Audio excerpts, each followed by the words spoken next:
तो ये जी मेरे सर। सजेशन रहेगा सभी स्टूडेंट्स को कि अपने आस-पास अपनी फैमिली, फ्रेंड्स को अ, बताइए कि आप क्या करना चाह रहे हैं। विश्वास जताइए, विश्वास दिलाइए कि मैं कर जी सकता हूँ।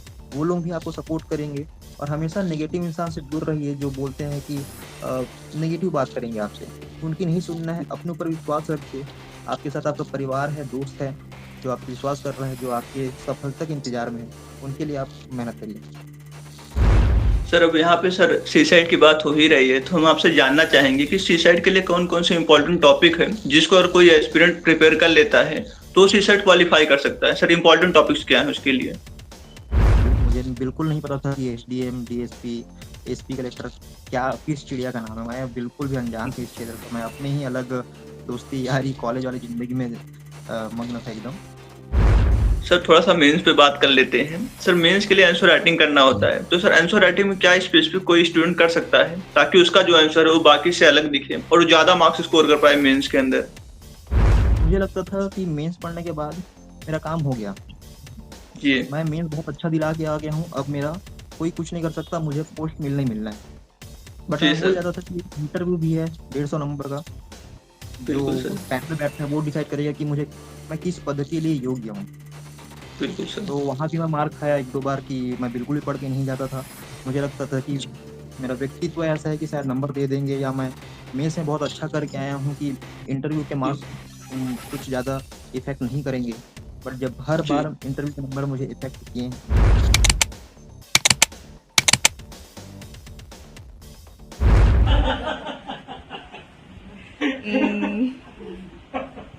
हाव हाव हाव दे ना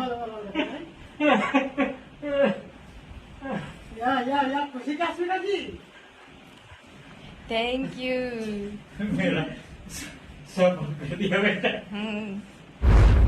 जय हिंद दोस्तों, आशा करता हूँ कि आप सबका स्वास्थ्य अच्छा होगा और आप सबकी तैयारी अच्छी चल रही होगी। दोस्तों, आज के इस वीडियो में हमारे साथ एक स्पेशल गेस्ट हैं। हमारे साथ हैं सुमित चंद्रा सर, जो कि छत्तीसगढ़ 2022 के अंदर डीएसपी के पोस्ट पर चयनित हुए हैं। तो आज के इस वीडियो में हम सर के साथ सर की जर्नी जो रही है उसके बारे में जानना चाहेंगे। सर का जो एक्सपीरियंस रहा है, सर की जो स्ट्रेटजी रही है तैयारी के दौरान, उन सबको डिस्कस करेंगे। तो आपका ज़्यादा कीमती समय ना लेते हुए हम सर के साथ अपनी बातचीत को आरंभ करते हैं। तो सबसे पहले सर आपका बहुत-बहुत धन्यवाद कि आपने अपना बहुमूल्य समय दिया और हम सबके मार्गदर्शन के लिए आप आगे आए। आप सबसे पहला आपको क्वेश्चन। थैंक यू कि आपने इस मंच पे आने के लिए मुझे योग्य समझा। Thank you. बिल्कुल सर, आप योग्य हैं उसके लिए। सर हम चाहेंगे कि सबसे पहले आप अपने एजुकेशनल बैकग्राउंड के बारे में थोड़ा-सा हम सबको अवगत करा दें। मैं सबसे पहले ऑडियंस को परिचय दे देता हूँ अपना। मेरा नाम सुमित कुमार चंद्रा है। मैं छत्तीसगढ़ जी, राज्य के कोरबा जिले का निवासी हूँ। अ, जी, मैंने अपनी जो ग्रेजुएशन है, स्कूली शिक्षा जो है मैंने अपनी सरस्वती शिशु विद्या मंदिर से पूरी की है, पूरी 12वीं तक की। उसके बाद से फिर अपना मैंने बीई मैकेनिकल किया है भिलाई, एक शहर है छत्तीसगढ़ में। वहाँ से क्रिश्चियन कॉलेज नाम का एक कॉलेज है, Christian college of engineering and technology. वहाँ से मैंने कंप्लीट की है। 2018 में मैंने स्नातक अपना पूर्ण किया और उसके बाद से जी, ही मैं सीजीपीएससी की तैयारी में रायपुर आ गया था तैयारी करने के लिए। और उसके बाद से फिर संघर्ष जारी रहा और 2022 के सीजीपीएससी में मुझे सफलता हासिल मिली, जिसमें 31st रैंक मुझे हासिल हुई और मैं डीएसपी के पद पे चयन हुआ। और इससे पहले जी, 2021 के सीजीपीएससी पे मैंने 95 रैंक हासिल किया था, जिसमें मुझे असिस्टेंट जेलर का पद नियुक्त हुआ था। और जी सर। फिर उसके बाद से अभी वर्तमान में मैं Raipur Chandkhuri police state academy में प्रशिक्षण प्राप्त कर रहा हूँ और अभी जी, वहीं से जुड़ा हुआ हूँ आप लोगों के साथ। बिल्कुल सर, बिल्कुल। सर हम जानना चाहेंगे कि आपने मतलब स्टेट पीएससी हुआ या फिर सिविल सर्विसेज एग्जामिनेशंस के बारे में कब सोचा और किस चीज़ ने आपको इसके लिए मोटिवेट किया? अ, खैर कई लोग होते हैं जैसे कि कई स्कूल में ही अवेयर हो जाते हैं इस चीज़ के लिए, इस फ़ील्ड के लिए। मेरा काफ़ी लेट हुआ है। मैं जब अपने ग्रेजुएशन के 4th ईयर में था, तो मुझे इस फ़ील्ड के बारे में जानकारी हुई। मुझे बिल्कुल नहीं पता था कि एसडीएम, डीएसपी, एसपी कलेक्टर क्या किस चिड़िया का नाम है। मैं बिल्कुल भी अनजान था इस क्षेत्र से। मैं अपने ही अलग दोस्ती यारी कॉलेज वाली ज़िंदगी में मग्न था एकदम। फाइनल जी ईयर में सर। मैंने ना कोचिंग जॉइन किया था, क्योंकि अब जी, सीएस होने का टाइम आ चुका था, क्योंकि कॉलेज कुछ महीनों में खत्म होना था। तो मुझे जी, बोला गया कि अब आगे कुछ भी एग्ज़ाम दिलाओगे उसमें मैथ, एप्टीट्यूड ये सब ज़रूरी है। तो जी उसके लिए सर, जैसे मैंने वहाँ पे एक लोकल कोचिंग था जो मैथ्स ये सब की कोचिंग प्रोवाइड कराता था, उसे मैं जी जॉइन कर सर, लिया। पर जी, वहाँ मेरे साथ ही साथ बहुत सारे जो बच्चे थे, वो वहाँ कंप्लीट पैकेज लिए हुए थे तैयारी के लिए, जिसमें वहाँ पे पॉलिटी, हिस्ट्री, ज्योग्राफी ये सारे सब्जेक्ट वहाँ पढ़ाते थे। मुझे भी जी क्लास में सर, बैठने का अवसर मिल जाता था और उसी दौरान मुझे इन सब विषयों से परिचय हुआ कि संविधान क्या होता है, राष्ट्रपति के बारे में बात हो रही है यहाँ पे प्रधानमंत्री जी, की बात हो रही है, भूगोल में नदियाँ, ये द्वीप क्या हो रहा है, ये समुद्र कहाँ से आ रहा है, बंगाल की खाड़ी क्या है, इतिहास जी में सर, अकबर कहाँ है, मराठा, ये सारी चीज़ें मुझे काफ़ी आकर्षित करने लगी। और कहीं न जी, कहीं सरस्वती शिशु विद्या मंदिर से जुड़े हुए थे, तो ये सारी चीज़ें पढ़े हुए थे, तो एक कनेक्शन सा लगा और धीरे-धीरे जी, फिर उस क्लास में बैठने लगा, फिर वहाँ से पता चला कि एक सीजीपीएससी नाम का चीज़ है। वहाँ से जी, ये पद में जाया जा सकता है जी और सर, इन पद की महत्ता की जानकारी हुई कि समाज में क्या इसका महत्व है।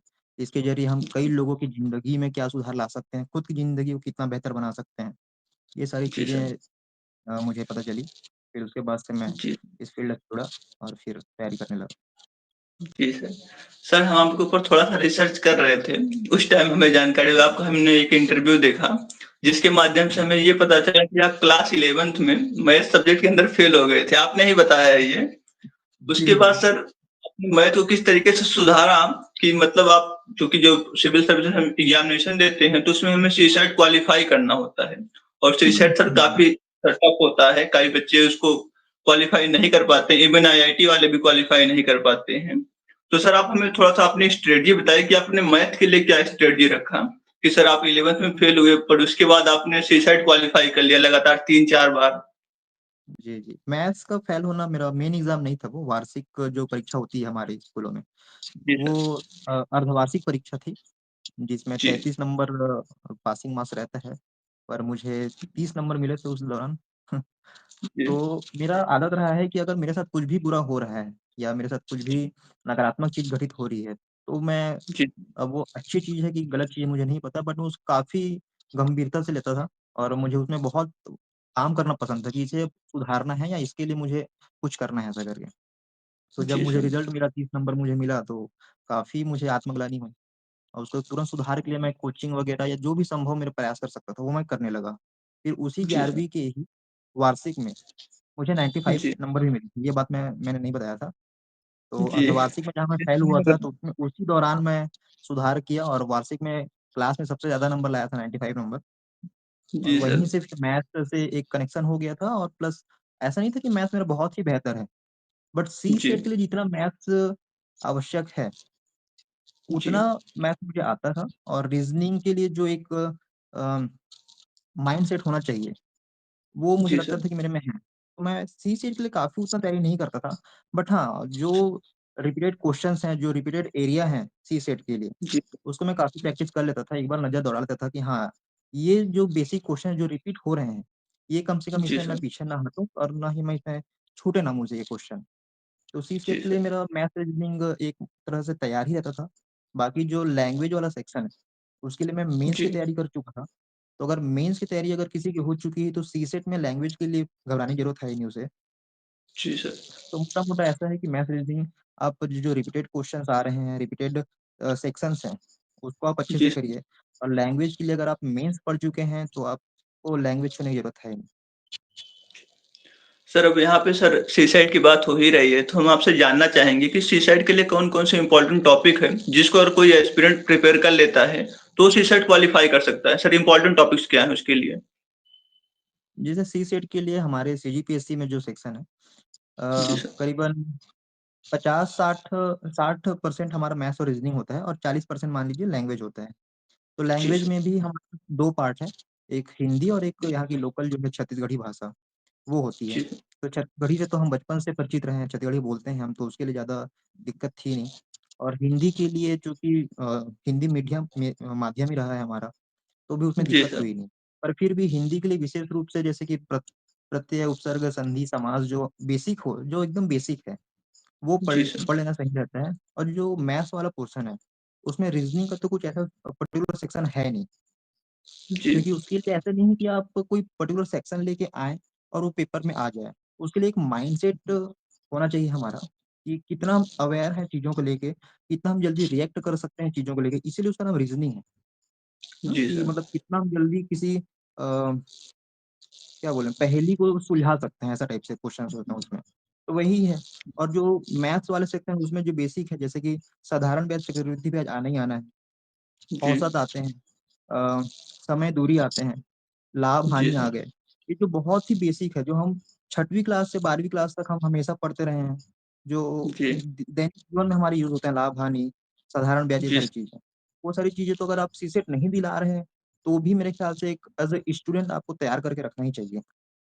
जी सर। दोस्तों, जैसा कि आप सब जानते हैं कि मैं अपने हर वीडियो के माध्यम से किन्हीं 3 स्टूडेंट के लिए 3 बुक का गिव अवे करता हूं।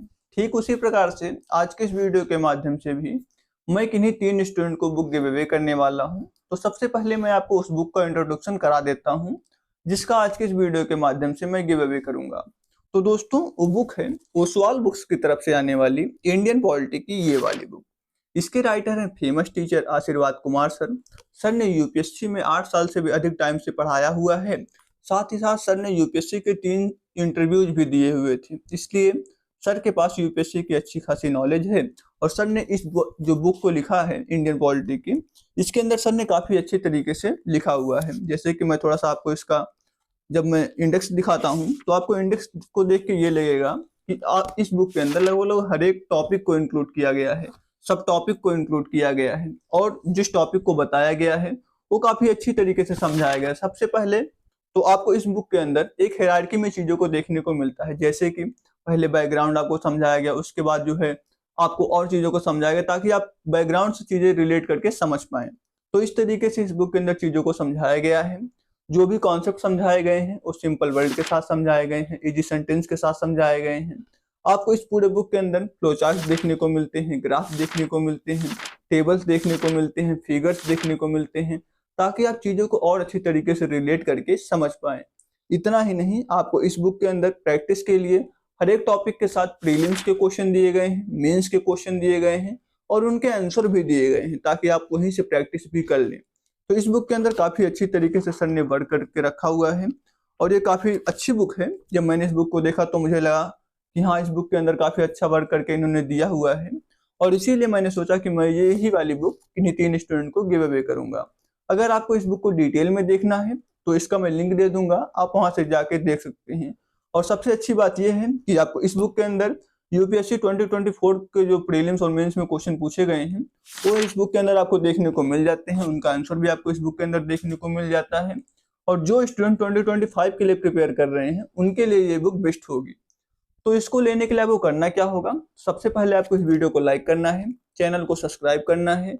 अगर आपने इस वीडियो को अभी तक शेयर नहीं किया तो अपने 11 फ्रेंड के साथ शेयर कर देना है, एक प्यारा सा कमेंट कर देना है, और उसका स्क्रीनशॉट लेके हमें हमारे इंस्टाग्राम या फिर टेलीग्राम पे फॉलो करके सेंड कर देना है।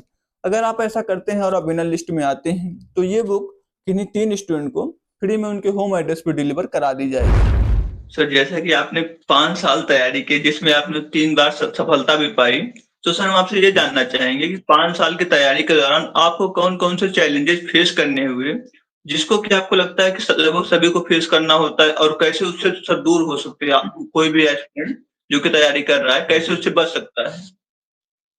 जी, मैं शुरू से जैसे मैंने एक्सपीरियंस किया था अपना जर्नी, वैसा मैं यहाँ पे बताना चाहूँगा जी। कि सबसे पहले तो मैं जब कोचिंग जॉइन किया था सबसे पहले, जी तो सर। हम क्या होता है हमारे माइंडसेट में कि हम कोचिंग जब जाते हैं, तो वहाँ हम सबसे सर्वोत्तम प्रदर्शन करना चाहते हैं, है जी ना? सर। कि हम टेस्ट में मॉक टेस्ट जो होते हैं उसमें बहुत अच्छा कर लें। हम टीचर्स की बिल्कुल। नज़रों में आ जाएँ, टीचर्स हमें जानें, हमें क्लास में हमें सब छात्र जानें। जी। तो ये जो माइंडसेट होता है, उसके चक्कर में हम क्या करते हैं, कभी-कभी अति आत्मविश्वास, ओवर कॉन्फिडेंट हमारे में अंदर आ जाते हैं, जो कि मेरे साथ जी। हुआ था। जब बिल्कुल पहले सर। मैं कोचिंग किया उसके जो मॉक टेस्ट दिलाता था, उसमें मैं काफ़ी अच्छे नंबर लाता था, टॉप करता था। बट वही जी। चीज़ मेरे लिए नेगेटिव हो गई कि मैं ओवर कॉन्फिडेंस में आ गया, कि मुझसे जी। सारी चीज़ें बन जाती है, मेरे लिए हाँ, ये टॉपिक तो बन जाते हैं, ये टॉपिक हाँ, पढ़ चुका हूँ ऐसा करके। और जी। यही कारण था कि सबसे पहला जो प्री था सीजीपीएससी 2018 जी। उसमें मैं फेल कर गया। मैं क्वालीफाई जी। नहीं कर पाया। मैं, मेरी फैमिली, मेरे आस-पास के लोग सब शॉक थे कि इतना अच्छा प्रदर्शन इसका था, फिर ये कैसे गड़बड़ हो गया? जी। फिर वहाँ से मैं समझा कि सबसे पहले अपने आप को शून्य समझिए। जी। शून्य समझिए का मतलब कोई भी मिल रहा है, कोई भी बुक है, कोई भी टॉपिक है, आपसे बड़ा नहीं है ऐसा समझिए। बिल्कुल सर। जहाँ से आप ज्ञान ले सकते हैं अगर अगर आपको 4 साल हो चुका है पढ़ते सीजीपीएससी या किसी भी पीएससी को, महीने वाला भी विद्यार्थी मिल रहा है, तो आप उससे जी। ये मत सोच के मिलिए कि मैं यहाँ इस फील्ड में सीनियर हूँ, मुझे 4 साल हो चुके हैं, मुझे सब पता है। जी। आप कुछ गलतियाँ करते हैं इसीलिए आपको 4 साल लग गए हैं। जी क्या सर। पता वो सामने वाला जो लड़का है वो 1 साल की तैयारी में आपसे बेहतर रैंक ले आए और आपसे ऊँचे पद पे पहुँच जाए। तो बिल्कुल सबसे सर। पहला पॉइंट है ओवर कॉन्फिडेंट में नहीं रहना है, जो कि मैं रहा था शुरू में, इसलिए मेरा रिकॉर्ड खराब हुआ। एक है ओवर जी। कॉन्फिडेंट। उसके बाद जो दूसरा और तीसरा साल था 2019 और 20 का, जी सर। इसमें मैं प्री पास कर लिया। 2019 का भी प्री जी। मैंने बहुत अच्छे नंबर से पास किया 2020 में, क्योंकि उसमें मैं ओवर कॉन्फिडेंट वाली कमियों को दूर कर चुका था। जी सर। बट प्री के बाद सबसे बड़ा पार्ट आता है हमारा मेंस। यस। और मेंस इन दोनों सालों का 2019 और 2020, इन दोनों जी। सालों का मेंस मेरा ऐसा रहा था कि मैं सबसे पहले जाके एग्जाम हॉल में ही अपना आंसर लिखा हूँ। जी मतलब सर। यहाँ मेंस में भी मैं एक ओवर कॉन्फिडेंट में गया था कि जिस चीज को मैं पढ़ सकता हूँ, याद कर सकता हूँ, उसको मैं लिख भी सकता हूँ। बिल्कुल, बिल्कुल। मैंने घर में या तो कहीं भी टेस्ट सीरीज नहीं लगाया, सीधा जाके जी। एग्जाम हॉल में लिखना स्टार्ट किया और वही सबसे अच्छा बड़ा सर। लॉस हुआ। मेंस तो निकल जी। गया, 2019 का मेंस निकल गया था, बट जी सर। रैंक 161 रैंक आया और बहुत खराब कुछ पोस्ट मिला नहीं। 2020 का मेंस ही नहीं निकला मेरा, और जी। यही 2020 का मेंस नहीं निकलना मेरे लिए एक टर्निंग पॉइंट था। वहां से मैंने अपने आप को समझा कि क्या कमियां, क्या गलती कर रहा हूँ। तो जी। पहला पॉइंट हो गया, ओवर कॉन्फिडेंस नहीं रहना है। दूसरा जी। है प्रैक्टिस। जी सर। प्रैक्टिस सबसे जरूरी है मेंस के लिए। अगर जी। आपको लग रहा है कि आप सब कुछ पढ़ लिए हैं, करंट अफेयर आपके हाथ में है, सारे सब्जेक्ट आपके टिप पे हैं, बट आप प्रैक्टिस नहीं कर रहे हैं, तो आप एक गलतफहमी में है कि आपका मेंस निकल जाएगा। अगर निकल भी गया तो आप उस रैंक को नहीं प्राप्त कर पाएंगे जो आपको होना चाहिए। जी सर। ये हो गया। और उसके बाद जब मेरा मेंस निकलने लगा, उसके बाद सबसे बड़ी कमी थी इंटरव्यू। जी सर।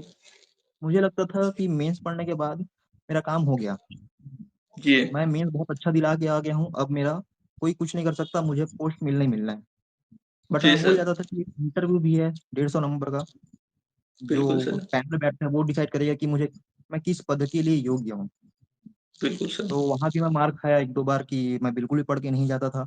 मुझे लगता था कि मेरा व्यक्तित्व ऐसा है कि शायद नंबर दे देंगे, या मैं मेंस में बहुत अच्छा करके आया हूँ कि इंटरव्यू के जी। मार्क्स कुछ ज़्यादा इफ़ेक्ट नहीं करेंगे। बट जब हर जी। बार इंटरव्यू के नंबर मुझे इफ़ेक्ट किए हैं, तो तीसरी कमी ये थी कि इंटरव्यू पे बहुत अच्छा से ध्यान देना है। जितना जी। मेंस के लिए आप पढ़े हैं उतना ही पढ़िए। मानता हूँ कि लक एक काम करता है इंटरव्यू में, बट अपनी तरफ से जी। पूरी तैयारी रखें इंटरव्यू के लिए। तो ये 2-3 चीज़ें हैं जो बहुत अच्छे से क्लियर होनी चाहिए बच्चों को। जी सर। सर जैसा कि आपने सर 4 से 5 बार सर प्रीलिम्स क्वालीफाई किया है और सर आपने प्रीलिम्स अच्छे मार्क्स से क्वालीफाई किया है। तो सर हम आपसे जी। ये जानना चाहेंगे कि प्रीलिम्स के लिए क्या स्ट्रेटजी होती है? कैसे कोई भी स्टूडेंट जो कि तैयारी कर रहा है वो प्रीलिम्स में अच्छे मार्क्स स्कोर कर सकता है? क्योंकि जनरली जो एस्पिरेंट होते हैं वो प्रीलिम्स में ही फेल हो जाते हैं। तो सर जी। प्रीलिम्स एक चैलेंजिंग फेज होता है। तो सर कैसे प्रीलिम्स को क्वालीफाई किया जा सकता है अच्छे मार्क्स के साथ? प्रीलिम्स के लिए जैसे कि हमारे सीजीपीएससी में 2 पार्ट होते हैं, एक जीएस, एक सीसेट। सीसेट जी का सर। जैसे कि मैं बता चुका हूँ कि मैथ्स रीजनिंग लैंग्वेज है, जो कि ज़्यादा टफ नहीं जी। है। अगर एक जी। अच्छा मोटा-मोटा अगर आप पढ़ चुके हैं तो वो निकल जाएगा। बात होती जी। है जीएस की। जीएस में भी हमारे 2 पार्ट है, एक सीजीजीएस है और एक इंडियन जीएस है। बट मैं यहाँ जी। सीजीपीएससी को लेके बात नहीं करूँगा, मैं ओवरऑल जितने भी स्टेट पीसीएस हैं या यूपीएससी हैं उनकी बात करना चाहूँगा। सबसे में मुझे इम्पोर्टेंट जी। लगता है वो है रिवीजन और करंट जी। अफेयर, और जी सर। तीसरा है विश्वास। ये जी। 3 चीज़ मैं मानता हूँ प्री के लिए। करंट अफेयर इसलिए क्योंकि मुझे लगता है कि हर कोई पॉलिटी पढ़ के बैठा है, हर कोई जी। स्पेक्ट्रम पढ़ के बैठा है, हर कोई लक्ष्मीकांत पढ़ के बैठा है, हर कोई बर्णवाल पढ़ के बैठा है, सबको नॉलेज ऊपर-नीचे है। जी। बट एक करंट अफेयर्स है जो आपको मुझे लगता है हज़ारों की भीड़ से अलग कर सकती है। जी। अगर आप करंट अफेयर्स में बहुत ज़्यादा मेहनत करेंगे तो विश्वास मानिए बहुत अच्छा आपको स्कोर देगा प्री में। जी सर। एक तो हो गया करंट अफेयर्स, दूसरा है रिवीजन। मेरा रिवीजन ऐसा जी। होता था कि मुझे पता होता था कि किस पेज में क्या है। जी। अगर मेरे पास क्वेश्चन आया किसी पर्टिकुलर टॉपिक का, तो मुझे जी। मेरे माइंड में एक पिक्चर चलने लगती थी कि हाँ, ये इस कॉपी के इस पेज के इस खंड में लिखा हुआ है। मेरा सर रिवीजन आपने इस लेवल का रहता था। मल्टीपल टाइम रिवीजन कर लिया था? जी, सर आपने मल्टीपल टाइम रिवीजन कर रखा था क्या? बहुत बार। मतलब मैं जी, मुझे खुद नहीं पता कि मेरा मतलब मेरे बुक्स की अगर हालत देखोगे आप तो समझ जाओगे कि जी, उनका कितना सुदृढ़ हुआ होगा। जी काफ़ी सर, बहुत ज़्यादा बहुत जितना आप रिवीजन करने में समय लगाओगे उतना ही बेहतर रिज़ल्ट रहेगा। तो एक रिवीजन जी हो सर, गया और तीसरा है विश्वास। विश्वास इसलिए बोल रहा हूँ क्योंकि कई बार होता है हम बहुत अच्छा पढ़ लेते हैं, बहुत रिवीजन, बहुत करंट अफेयर सब कुछ हमारा पैकेज तैयार रहता है। बट हम जी गलती सर, कर देते हैं मेन उस 3 घंटे के गेम में। क्या होता है उस जी, टाइम ऐसा लगता है कि अ, बना-बनाया आंसर हम गड़बड़ कर देते हैं। अगर जी, हमको पता है कि आंसर ए है, हम गड़बड़ी में बी मार दिए, बी गोला लगा जी, दिए। गड़बड़ी में क्वेश्चन में नहीं लिखा है, हम नहीं को नहीं पढ़ पाए, हाँ वाले में उत्तर लगा दिए। बहुत कुछ ऐसे होते हैं जिसमें सिली मिस्टेक हो जाते हैं। तो सबसे पहले जी तो सर, ये है कि आप जब क्लासरूम में एंटर कर रहे हैं, अगर जी, उस क्लास की दर्ज संख्या 50 है, तो आप ये समझ के चलिए, इस 50 में 1 स्टूडेंट का होना है, वो मैं हूँ। जी, ये विश्वास ही लेके एंटर करिए। बिल्कुल सर, बहुत बेहतर रिज़ल्ट आता है। मैं 2018 के बाद से 19, 20, 21, 22, 23 इन सभी जी, मेरा प्री मैंने क्वालीफाई किया है जी और सर, अभी भी 2023 का भी मैं बताना चाहूँगा मेरा प्री क्लियर हुआ था। जी, रैंक उतना अच्छा नहीं आया क्योंकि मैं तैयारी नहीं किया था बिल्कुल भी। मैं ज़ीरो जी, तैयारी के साथ प्री आया था। इनफैक्ट अगर मेरा 11 फरवरी को मेरा प्री था 2023 में, मैं 10 फरवरी की रात को एडमिट कार्ड निकाला और तय किया कि दिला लेता हूँ करके। जी और सर, मेरा उसमें भी प्री क्लियर हो गया और इसी विश्वास के साथ कि मैं रिवीजन 4-5 सालों का रिवीजन इतना अच्छा था कि मेरे को आंसर क्लिक करते बन गए और विश्वास था कि कुछ भी हो जाए मैं निकाल लूँगा। तो ये 3-4 जी, चीज़ें हैं जिसमें प्री पे अगर ध्यान देंगे तो हो जाएगा। जी सर। सर जैसा कि अभी आपने बताया कि आपने करंट अफ़ेयर पे ज़्यादा फ़ोकस किया है, तो सर करंट अफ़ेयर आप कहाँ से तैयार करते थे? उसके लिए क्या सोर्स था हुँ। आपका? करंट अफेयर्स के लिए जो कई लोग क्या करते हैं बच्चे लोग कि लास्ट में जो मैगज़ीन्स आते हैं, ईयरली या जी, मंथली, उसे प्रेफ़र करते हैं। बट मेरी कोशिश रहती थी कि अगर मैं पढ़ रहा हूँ मंथली या ईयरली मैगज़ीन, तो वो मेरे जी, रिवीज़न के लिए रहे। मैं बिल्कुल साल सर। भर के डे डे वाइज़ जो करंट अफेयर्स मिलते थे मुझे, उनको मैं जी, इतना अच्छे से मतलब तैयार करता था कि जब मैं ईयरली मैगज़ीन पढ़ रहा हूँ, तो जी, उसे पढ़ते टाइम ऐसा लगता था कि ये तो मैं ऑलरेडी पढ़ चुका हूँ, ये बस मेरा रिवाइज़ हो रहा है। जी तो सर। ये कि जैसे कि मैं यूट्यूब में जो डेली कई सारे चैनल्स हैं जो डेली करंट अफेयर्स अपलोड करते हैं, वो हो गए, जी, न्यूज़पेपर हो गए, टेलीग्राम जी चैनल्स सर। हैं, जहाँ बहुत अच्छे-अच्छे कंटेंट डलते हैं। इंटरनेशनल, जी, नेशनल, लोकल सारे टाइप के आपको कंटेंट टेलीग्राम में मिल जाएँगे। तो एक टेलीग्राम जी, बहुत अच्छा सोर्स है, उसका यूज़ कर सकते हैं। और बिल्कुल सर। ट्विटर का मैंने यूज़ किया था। ट्विटर पे जितने भी गवर्नमेंट के साइट्स होते हैं, जैसे छत्तीसगढ़ हमारा राज्य है, यहाँ के जो जी, सीएमओ जनसंपर्क ये सारे चैनल्स थे। तो वो छत्तीसगढ़ के जी, लोकल जितने भी प्रोग्राम्स हैं, जो भी इनिशिएटिव्स हुए हैं, उन सारी चीज़ों की जानकारी वहाँ से मिल जाती थी। तो सोशल मीडिया बहुत ही अच्छा एक प्लेटफ़ॉर्म मिल जाता है हमको करंट अफ़ेयर्स के लिए, तो वहाँ से मैं तैयारी जी, करता था। जी सर। सर थोड़ा-सा मेंस पे बात कर लेते हैं। सर मेंस के लिए आंसर राइटिंग करना होता है, तो सर आंसर राइटिंग में क्या स्पेसिफिक कोई स्टूडेंट कर सकता है, ताकि उसका जो आंसर है वो बाकी से अलग दिखे और ज़्यादा मार्क्स स्कोर कर पाए मेंस के अंदर? जी, मेंस के लिए सबसे पहले तो आपको सिलेबस आपके हाथ में होना चाहिए कि जी, सिलेबस का ए टू जेड सारे टॉपिक आपके पास जी, नोट्स तैयार रहे और वो आपको याद रहे। जी ये हो सर। गया आपका इनपुट कि आप क्या देने वाले हैं। अब वो कैसे जी, देंगे उसके लिए आपकी प्रैक्टिस है। आप जो एग्ज़ाम टाइम है जैसे 3 घंटे का एग्ज़ाम होना है, जी तो सर। आप अपने पास 3 घंटे का समय निकालिए क्योंकि 3 घंटे लिखना है। जी सर। ये चीटिंग आवर हो गया कि इस टाइम पे मुझे लिखना है और लिखना ही है। इस टाइम पे मुझे चाय, पानी, नाश्ता, दोस्त यार को नहीं याद करना है, मुझे बस लिखना है क्योंकि एग्ज़ाम हॉल में भी वो माइंडसेट होना चाहिए। अब बिल्कुल लिखना सर। कैसे है? उसके लिए मेरा प्लान ये था कि अब जैसे कि मैं मेरा माइंडसेट ये था कि अगर कोई चेकर है, जैसे मैं चेकर हूँ अगर, टीचर हूँ जी मेरे सर। मेरे पास दिन की 1000 कॉपियाँ आ रही है, जी, स्टेट पीएससी की, तो वो जी, मुझे नहीं जानता, जी, कि सुमित चंद्र की कॉपी आ रही है मैं इसको अच्छा नंबर दूँ। बट अगर जी, मेरे सामने एज़ अ टीचर मेरे पास अगर 1000 कॉपियाँ आ रही है, सेम आंसर, सेम पन्ने, सेम कंटेंट हैं, तो मैं क्यों पढ़ूँगा? मैं क्यों रुकूँगा उसके आंसर के लिए, जी है सर। ना? तो मेरा सबसे पहले फ़ोकस था कि मैं उस चेकर का ध्यान रोकूँ अपने आंसर के लिए। कंटेंट पे ध्यान नहीं बोल रहा हूँ मैं अभी, सबसे पहले जी, प्रेज़ेंटेशन की बात कर रहा हूँ। कि जी सबसे सर। पहले कोई आंसर को देख के वो रुके कि अरे! मतलब कुछ अलग दिख रहा है इसके आंसर में, क्या है? मुझे बस उसको रोकना था। सबसे पहले मुझे जी, रोकना है, रोकने के बाद फिर कंटेंट में घुसाना है। तो मैं रोकने के लिए जी, अपना प्रेज़ेंटेशन कैसे प्रेज़ेंट करता था अपने आंसर को कि थोड़ा यूनिक लगे। जी, यूनिक लगे मीन्स जैसे कि मैं डायग्राम्स हो गए, रूपरेखा हो गए, जैसे कि एक पेज है, जी सर।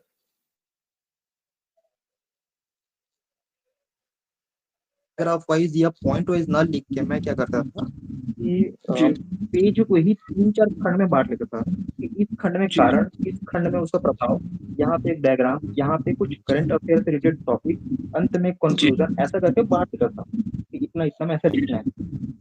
और उसको रूपरेखा के हिसाब से मतलब आरेख वगैरह एरो का निशान बना-बना के जी, ऐसा बना-बना के मैं उसको प्रेज़ेंट करता था, ताकि चेकर को देखने में भी अच्छा लगे, समझने में भी एक बार में समझ आ जाए कि हाँ, यहाँ पे कारण है, यहाँ पे प्रभाव है, यहाँ पे इसका निष्कर्ष है, यहाँ पे इसकी उपयोगिता गुण ऐसा है।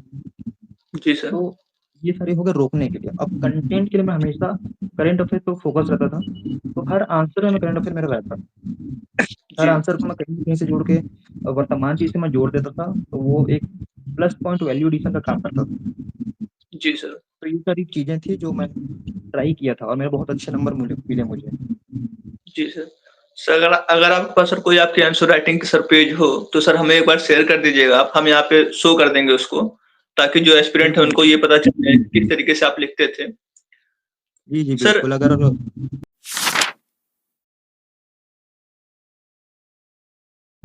सर अभी आप सर डीएसपी के पोस्ट पर सर चयनित हो गए हैं और अभी आपकी ट्रेनिंग चल रही है। तो सर थोड़ा-सा हम ट्रेनिंग प्रोसीजर के बारे में जानना चाहेंगे, किस तरीके से ट्रेनिंग होता है? क्या डेली रूटीन होता है सर किस तरीके से? ट्रेनिंग चूँकि अब पुलिस की ट्रेनिंग है तो थोड़ा टफ है। जी, मैं इससे भी पहले असिस्टेंट जेलर की ट्रेनिंग कर चुका हूँ लखनऊ में। संपूर्णानंद जी सर। कारागार प्रशिक्षण संस्थान था वहाँ पे। बट उसकी तुलना जी, में यहाँ काफ़ी टफ तो नहीं बोलूँगा बट बिज़ी शेड्यूल है। जी बिज़ी सर। शेड्यूल मीन जैसे कि हमें 6 बजे फॉल इन होना होता है ग्राउंड में। सबसे पहले जी, हमारी 40 मिनट की रनिंग होती है। उसके बाद जी, फिर 40 मिनट की पीटी होती है। पीटी में हम वही पुशअप्स हो गए, सिटअप्स हो गए, ये सारी चीज़ें फिज़िकल एक्टिविटी करते हैं। फिर 40 जी मिनट की सर। हमारी परेड होती है, जनरल परेड होती है। फिर आकर हम नाश्ता वगैरह करते हैं, फ्रेश होते हैं। उसके बाद जी, हमारी साढ़े 10 से डेढ़ बजे तक क्लासेस लगती हैं, जिसमें नए जी, जो जितने कानून हैं BNS, BNSS, police regulations act हो गए, थाना जी, प्रबंधन, ये सारी चीज़ें की पढ़ाई होती है।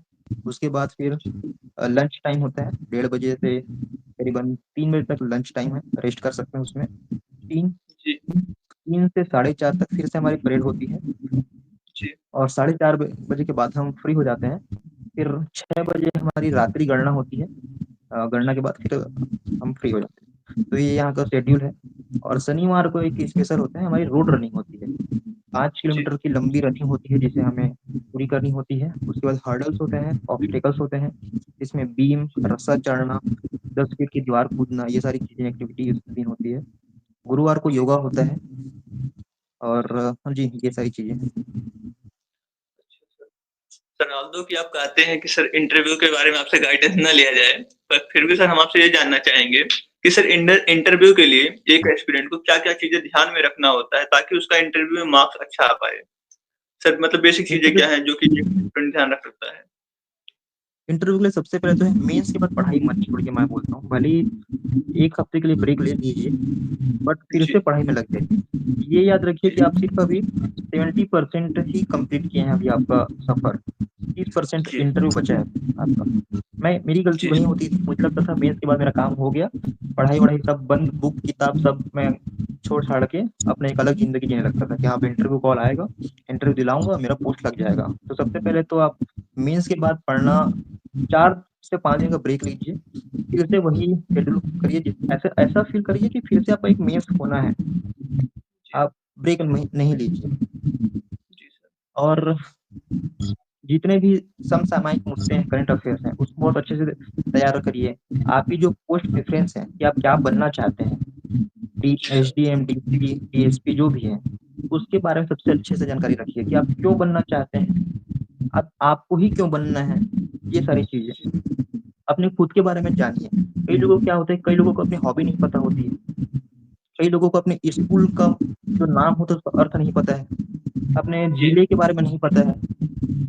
जी हम सर। सब कुछ जान लेते हैं, हम स्टेट पीएससी पढ़ के सब कुछ जान लेते हैं, बट हम अपने आस-पास के लोगों के बारे में नहीं जान पाते हैं। और इंटरव्यू जी वही सर। होता है कि अपने व्यक्तित्व के बारे में पता होना चाहिए। तो ये खुद को जानिए, आस-पास के लोगों को जानिए, आस-पास के परिवेश को जानना होता है। अपने हॉबी पे बहुत अच्छा काम करिए। हॉबी अगर अच्छा है तो आप मोल्ड कर सकते हो उस क्वेश्चन्स को कि आप हॉबी पे आइए, हॉबी पे पूछिए, मुझसे सवाल करिए। और एक जी कॉन्फिडेंस की सर। बात होती है इंटरव्यू, कॉन्फिडेंटली सारे आंसर्स करिए, क्योंकि मेरे में कमी रहती थी।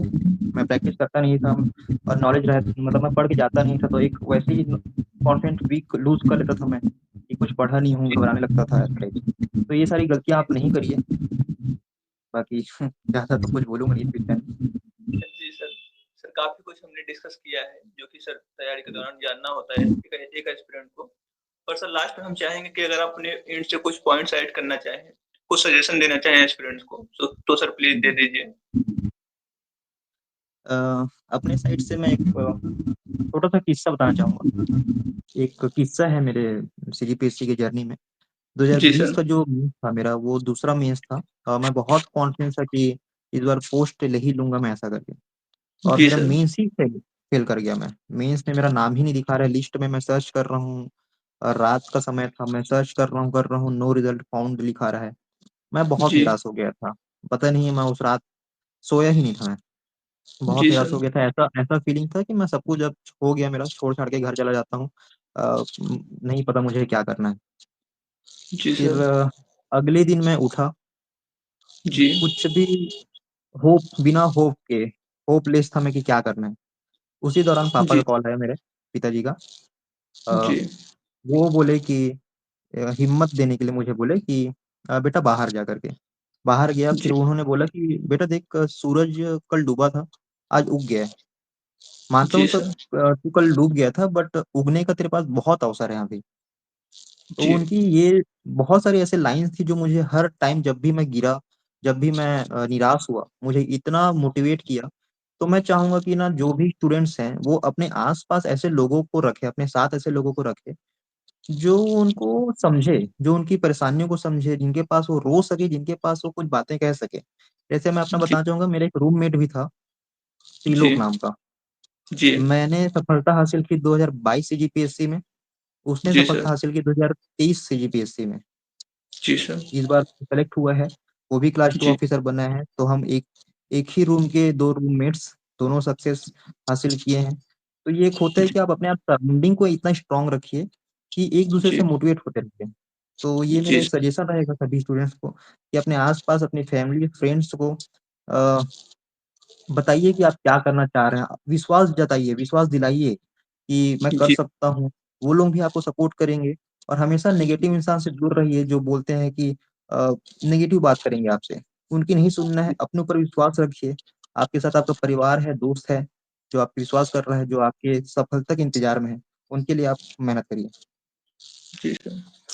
थैंक यू सर कि आपने हमें काफ़ी अच्छे से गाइड किया। स्ट्रेटजी अपनी जी, शेयर की हमारे साथ कि किस तरीके से तैयारी करना है। इससे काफ़ी बच्चों को हेल्प मिलेगा। उनको पता जी, चलेगा कि किस तरीके से तैयारी कर सकते हैं एक सही दिशा में। क्योंकि सर एक सही दिशा का होना काफ़ी ज़रूरी है। अगर आप गलत जी। दिशा में तैयारी करेंगे तो आपका टाइम वेस्ट होगा, आपका मनी वेस्ट होगा, एफर्ट वेस्ट होगा। तो सर आपने अपना जी, कीमती समय दिया इसके लिए आपको दोबारा से बहुत-बहुत धन्यवाद। थैंक यू, आपका भी तो थैंक यू। Ji sir. तो दोस्तों आज के इस वीडियो में इतना ही था। सर ने हमें काफ़ी अच्छे तरीके से गाइड किया है। अगर आपके मन में कुछ डाउट है तो कमेंट बॉक्स के थ्रू हमसे पूछ सकते हैं। तो मिलते हैं नेक्स्ट वीडियो में। तब तक के लिए धन्यवाद और साथ ही साथ मैं सर का टेलीग्राम चैनल आपके साथ शेयर करूँगा और इस सर का इंस्टाग्राम चैनल भी शेयर करूँगा। आप वहाँ से जाके सर के साथ जुड़ सकते हैं। अगर आपके मन में कुछ डाउट है तो आप डायरेक्टली सर के साथ भी जुड़ के उसका आंसर ले सकते हैं। तो आज के इस वीडियो में इतना ही। मिलते हैं नेक्स्ट वीडियो में, तब तक के लिए धन्यवाद।